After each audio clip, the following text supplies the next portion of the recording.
প্রিয় দর্শক আসসালামু আলাইকুম। তো দর্শক, আজকে আমরা এক অসহায় মেয়ের গল্প তুলে ধরব, যার নাম হচ্ছে সোহাগী। সোহাগীর বিয়ে শাদী এখন পর্যন্ত হয়নি।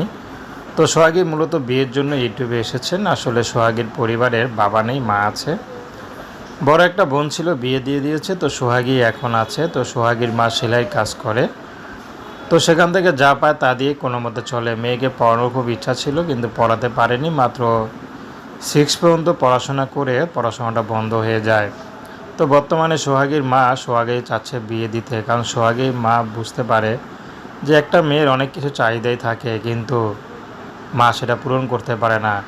তো মেয়ের মা চাচ্ছে যে সোহাগীকে ভালো একটা মানুষ পেলে বিয়ে সারিয়ে দিবে, কিন্তু যারাই বিয়ে করতে আসে তারাই তো টাকা চায়।